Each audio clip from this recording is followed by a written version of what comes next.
Halo, apa kabar Diponegoro Muda? Assalamualaikum warahmatullahi wabarakatuh. Kita jumpa lagi di program Undi Podcast.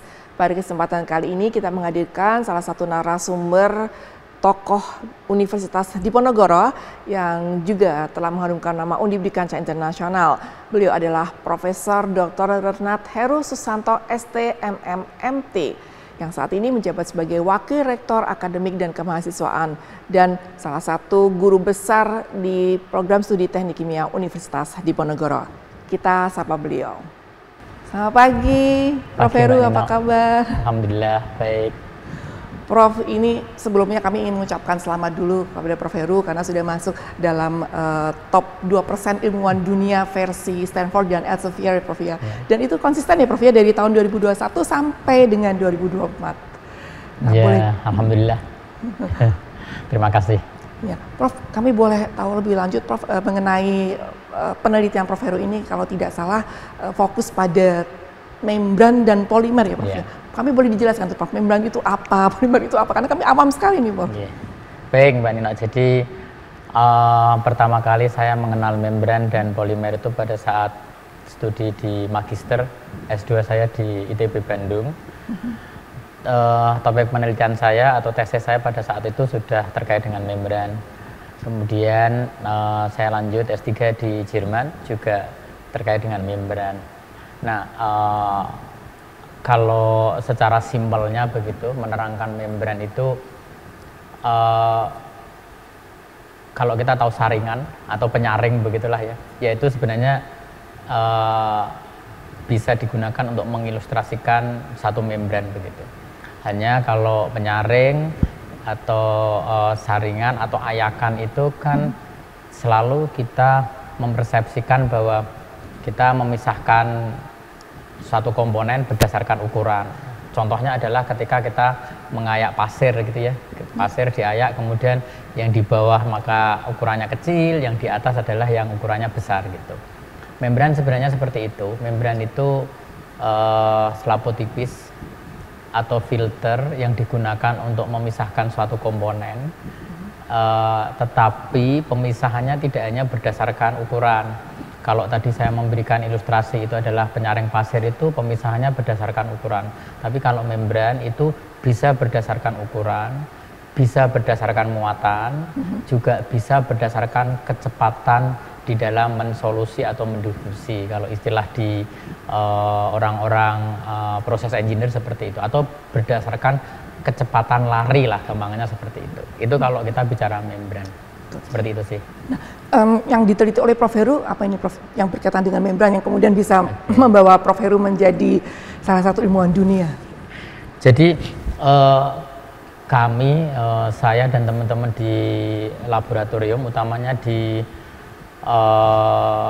Membran Research Center Universitas Diponegoro atau kita menyebutnya MERSI begitu, ada beberapa hal yang kita lakukan atau kita teliti terkait dengan membran. Yang pertama adalah preparasi membran itu sendiri. Jadi kita membuat membran baik dari polimer, kebanyakan dari polimer, walaupun kita belakangan juga mulai membuat membran dari non polimer, misalkan dari bahan-bahan seperti keramik, bahan-bahan seperti fly ash gitu ya.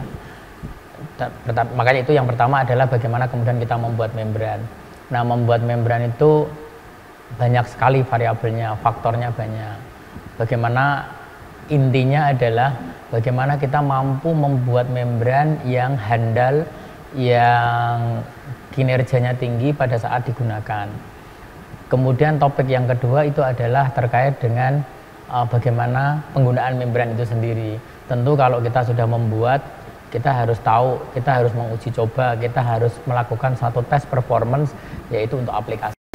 Aplikasi membran sendiri sebenarnya yang kita studi sangat banyak. Yang paling familiar dan paling dikenal banyak orang itu adalah tentu untuk water and wastewater treatment, untuk pengolahan air ataupun pengolahan air limbah. Itu yang banyak digunakan. Tetapi sebenarnya aplikasi membran tidak hanya itu. Yang juga orang mestinya tahu adalah aplikasi bidang medis. Ketika orang mengalami gagal ginjal, maka salah satu terapi yang dilakukan itu adalah dengan cuci darah. Ginjal buatan itu adalah membran. Nah, kita juga membuat itu, memodifikasi itu, sehingga kemudian bagaimana kita mampu menghasilkan suatu ginjal buatan atau mampu menghasilkan satu membran untuk cuci darah dengan kinerja yang tinggi. Kemudian juga membran untuk aplikasi energi. Membran untuk aplikasi energi ini banyak, dari bagaimana kemudian digunakan untuk memproduksi. Kita mungkin kenal ya, saat ini itu kan lagi gencar-gencarnya pemerintah menggalakkan bioetanol sebagai pengganti dari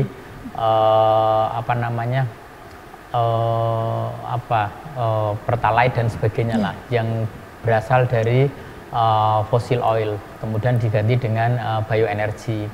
Itu juga bagaimana kita memproduksi bioetanol dengan konsentrasi sangat tinggi sehingga bisa digunakan untuk menggantikan bahan bakar fossil oil. Tetapi tidak hanya itu, membran juga bisa digunakan dalam rangka pembuatan biodiesel, kemudian bahkan untuk terakhir yang kami teliti adalah membran digunakan untuk memanen energi dari pertemuan air laut dan air sungai, pertemuan air laut dan air tawar. Kemudian kita aplikasikan di situ dengan menggunakan satu membran namanya reverse electrodialysis untuk memanen energinya. Kira-kira seperti itu gambarannya. Jadi kami fokus pada pembuatan dan modifikasi membran dan tentu aplikasi dari membran itu sendiri. Kira-kira seperti itu Mbak Nina. Oke. Yang saat ini digunakan oleh masyarakat luas, boleh diceritakan Prof di mana itu Prof? Kalau gini, kalau kita bicara aplikasi membran itu banyak. Aplikasi membran itu karena membran sendiri sebenarnya sudah bukan sesuatu bahasa yang asing ya kalau untuk aplikasi di industri begitu. Saya ambil contoh, saat ini kan Undip bekerja sama dengan pemerintah Provinsi Jawa Tengah melalui Prof. Nyoman, itu kan salah satunya memasang desalinasi air laut. Itu salah satu contoh aplikasi membran. Itu komersial lah, membrannya sudah tersedia secara komersial begitu, sehingga kita bisa menggunakan aplikasi. Nah, untuk aplikasi yang di lapangan, aplikasi di industri itu kita bisa melakukan dua pendekatan. Pendekatan pertama adalah kita mengenalkan aplikasinya dulu. Ya, membrannya pakai aja komersial membran yang ada. Jadi sehingga masyarakat yang penting kenal dulu nih aplikasinya seperti apa. Pendekatan kedua adalah kita memproduksi membran itu sendiri, membuat sendiri, baru nanti aplikasinya. Tapi cara kedua ini panjang. Karena untuk meng-create suatu produk membran, sebenarnya nggak hanya membran lah, meng-create suatu produk penelitian dari ide sampai kemudian nanti bisa diaplikasikan, apakah itu di lapangan, di industri atau dimanapun, itu pasti perlu waktu. Nah, itu biasanya orang yang nggak sabar di situ, karena kan pengennya segera diaplikasikan. Kalau pendekatannya itu, yang ini juga pendekatan yang tidak salah juga, pendekatan yang benar juga, maka pakai aja komersial membran misalkan, atau komersial produk apapun, kemudian kenalkan kepada masyarakat yang paling tidak jangka pendek seperti itu. Tapi untuk jangka panjang, tentu kita harus berpikir tentang kemandirian di dalam pembuatan membran itu sendiri. Seperti itu. Oke, kembali ke pemirsa dulu. Tadi saya belum memperkenalkan Prof. Heru. Prof. Heru ini juga salah satu maksud kami wakil rektor bidang akademi dan kemahasiswaannya, dan tentu saja guru besar Universitas Diponegoro. Nah, kita kembali ke Prof. Heru sebagai top 2% scientist worldwide tadi, Prof. Kami juga ingin tahu, Prof, bagaimana cara Prof. Heru mempertahankan sebagai ilmuwan dunia ini, Prof. Mungkin bisa biar ditularkan ke peneliti-peneliti yang lain, Prof. Mbak Nina, sebenarnya saya kalau boleh jujur, saya sendiri juga rasanya nggak pas lah jadi masuk top 2% peneliti dunia, karena sebenarnya kalau dikatakan apakah saat ini saya melakukan riset itu secara maksimal, enggak. Kenapa? Jadi orang melakukan riset itu tantangannya dua.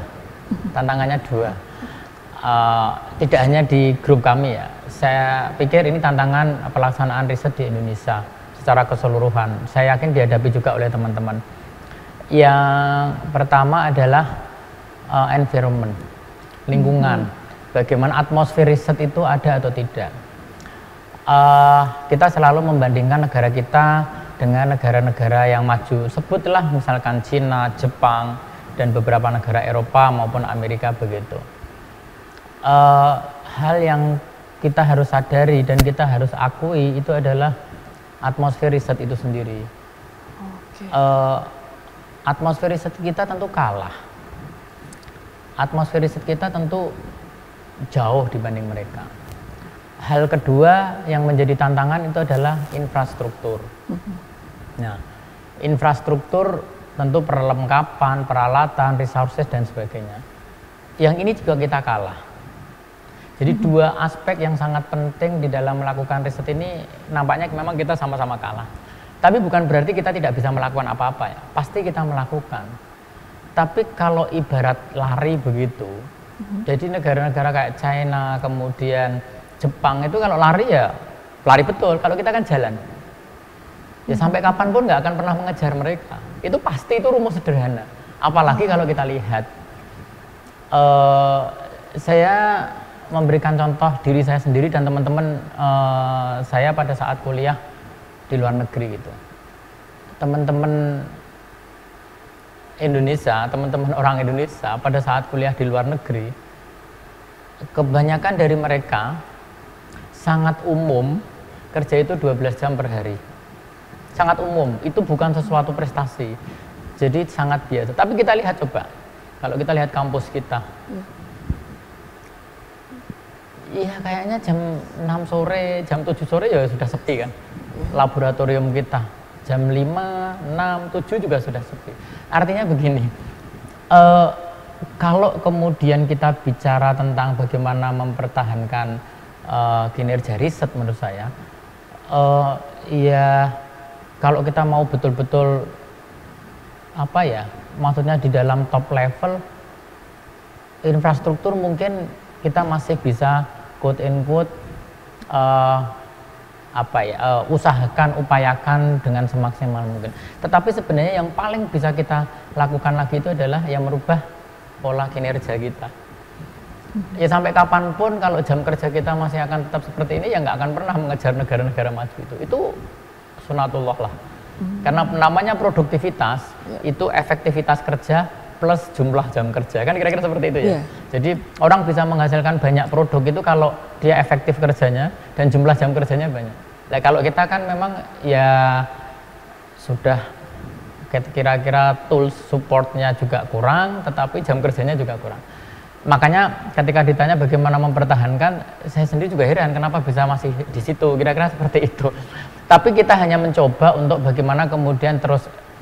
Kalau saya sendiri, apalagi dengan tugas yang diberikan oleh Undip, oleh Pak Rektor kepada saya, sejak dari Ketua LPPM, kemudian Wakil Rektor 2, sekarang Wakil Rektor 1, tentu jumlah yang dipakai untuk riset, jumlah jam yang dipakai untuk riset pasti sangat berkurang. Bahkan satu hari bisa aja sama sekali tidak menyentuh hal-hal yang terkait dengan riset. Tapi kemudian bagaimana kita masih bisa eksis saja, jadi masih bisa touching dengan riset itu sendiri, tentu kita punya tim. Jadi punya mahasiswa, punya tim riset begitu, yang itu paling yang masih bisa membantu kita agar ya paling tidak terputuslah dengan riset itu sendiri gitu loh. Jadi kata kuncinya adalah bagaimana kemudian kita mengalokasikan waktu, kita mempunyai tim, mempunyai grup yang kira-kira masih membantu kita, masih menarik kita untuk tetap berinteraksi dengan riset itu sendiri.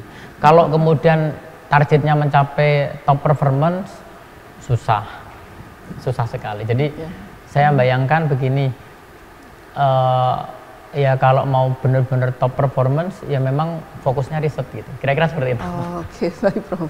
Ya, memang salah satu dari kenapa masuk top 2% itu banyak disitasi gitu Prof oleh peneliti-peneliti dunia. Itu artinya bahwa penelitian Prof itu memang benar-benar ya apa ya populer gitu Prof di dunia ilmiah. Jadi gini sih Mbak Nino, kalau menurut saya itu orang riset itu tujuannya dua. Bagaimana kemudian dia bisa menghasilkan riset yang publishable, artinya bisa dipublikasikan, atau applicable, atau kemudian dia bisa diaplikasikan. Dua-duanya bagus. Dua-duanya berdampak. Publishable berarti berdampak pada pengembangan ilmu pengetahuan, applicable berarti berdampak kepada masyarakat. Tentu dua hal ini sebenarnya tidak perlu dipertentangkan, karena dua hal ini sebenarnya bisa sinergi. Riset yang publishable pada ujungnya kalau dilakukan secara terus-menerus pasti akan applicable. Nah, tinggal pilihan kita mau lebih membidik yang mana dulu nih, publishable atau applicable. Kalau tadi terkait dengan top 2% itu memang lebih pada publishable. Bagaimana kontribusi di dalam pengembangan ilmu pengetahuan. Nah, kontribusi di dalam pengembangan ilmu pengetahuan itu bisa dinilai dari berapa jumlah publikasinya dan dampaknya itu adalah berapa jumlah citasinya, kan kira-kira seperti itu. Nah, untuk kemudian bisa ini kadang-kadang trade off kan Nino. Kadang-kadang trade off-nya itu gini. Kadang kita pengen punya publikasi yang banyak. Nah, sehingga kalau pengen punya publikasi yang banyak, kuantitas yang banyak, kadang-kadang ya tidak selalu. Kadang-kadang ya sudah, yang penting paper kita terpublish saja. Kira-kira di menengah, jurnal-jurnal menengah begitulah gitu. Nah, itu yang kemudian kadang-kadang citasinya juga oke. Tapi ada juga pendekatan yang saya nggak perlu paper banyak-banyak, yang penting paper saya terpublikasi di dalam jurnal yang bagus, sehingga potensi untuk disitasinya tinggi. Nah, itulah setiap peneliti juga punya pendekatan yang berbeda-beda.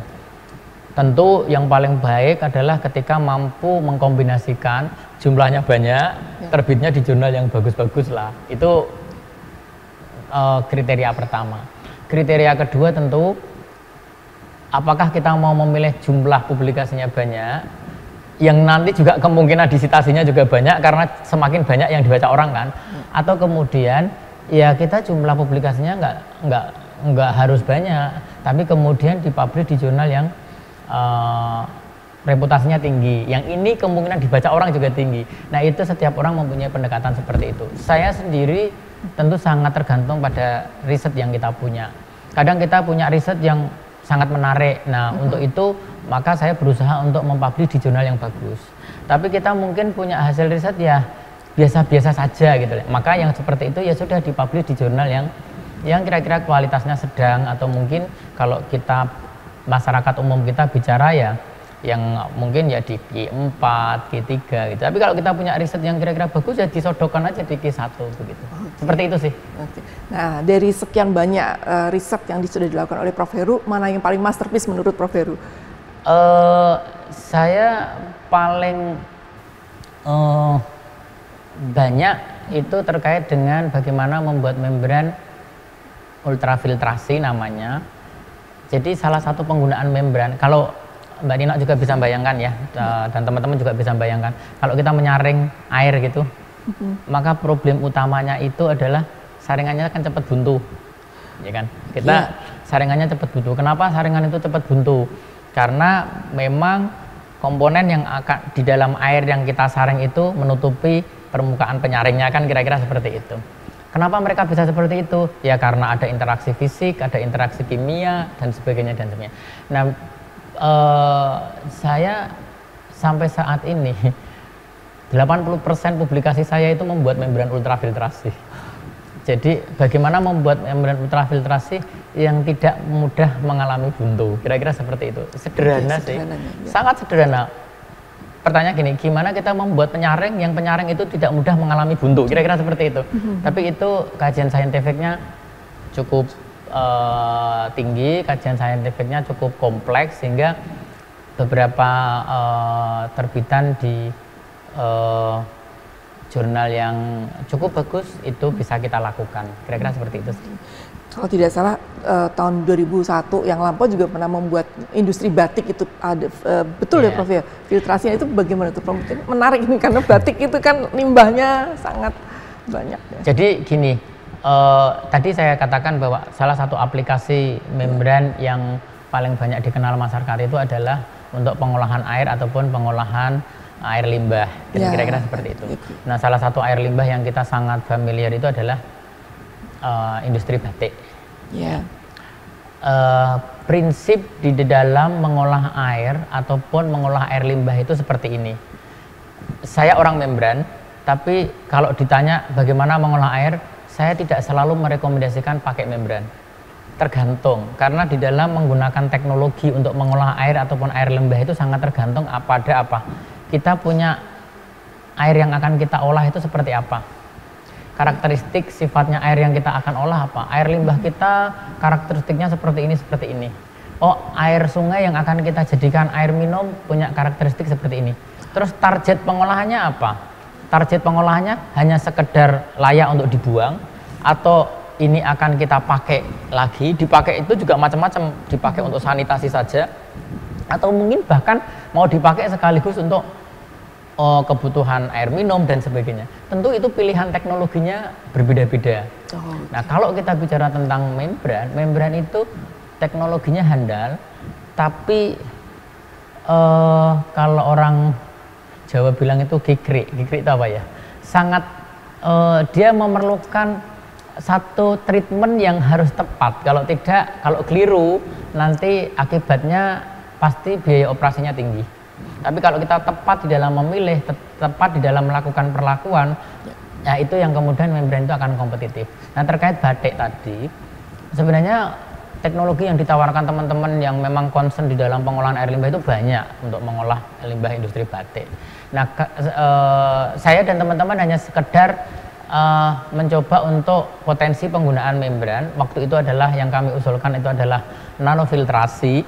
Itu bagaimana untuk kemudian mengolah air limbah batik, dan itu sangat applicable banget, terutama untuk ketika kita akan recovery warnanya juga. Jadi selain kemudian kita mengambil airnya, atau kemudian airnya bisa kita buang dengan memenuhi baku mutu, kita juga bisa mengambil warnanya untuk kemudian dipakai kembali.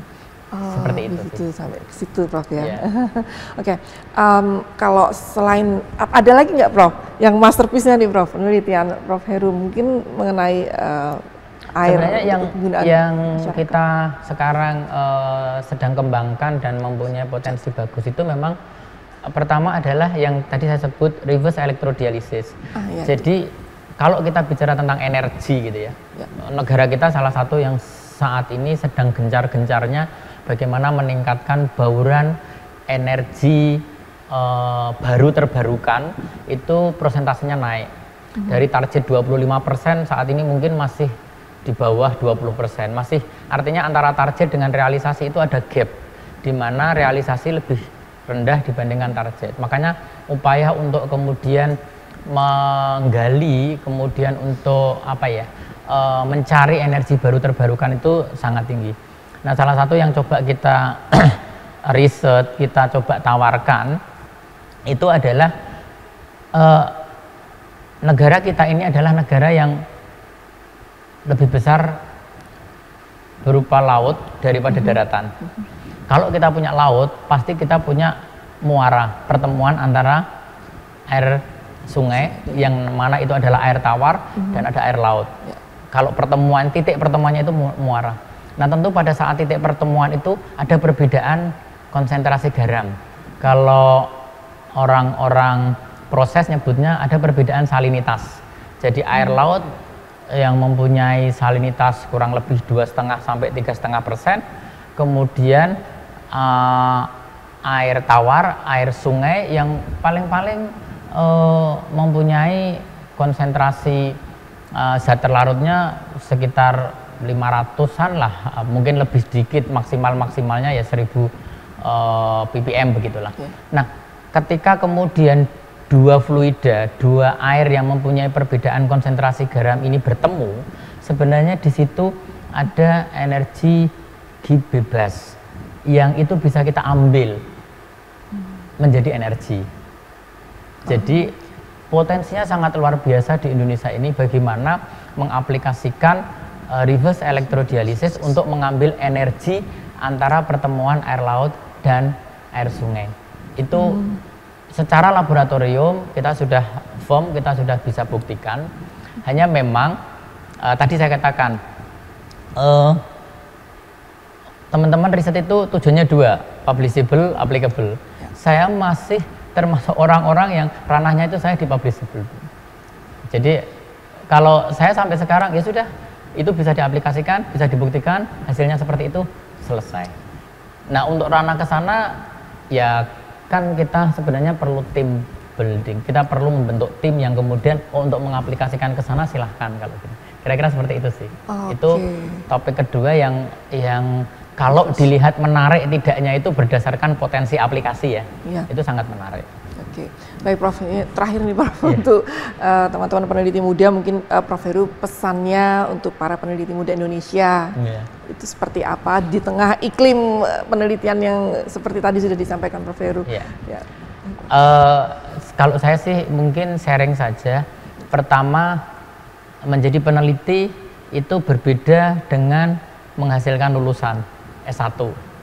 Menghasilkan lulusan S1 itu bagaimana kemudian kita menghasilkan mahasiswa kita, lulusan kita, selain mempunyai kompetensi utama, harapannya juga mempunyai, sekarang ini kan eranya era acak, jadi dia harus mempunyai kompetensi pendamping yang juga tinggi. Nah kalau menjadi peneliti, maka pertama menurut saya itu fokus bidang risetnya.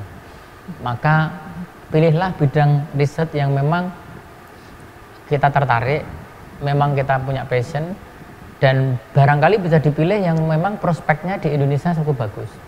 Nah setelah kemudian kita memilih bidang riset itu, fokus, karena tantangannya memang berat, karena kadang-kadang kan riset kita ini nggak laku di pasaran, ya nggak apa-apa, namanya riset itu belum tentu laku di pasaran pada saat ini, tapi mungkin 5-10 tahun yang akan datang baru laku, kan kira-kira seperti itu.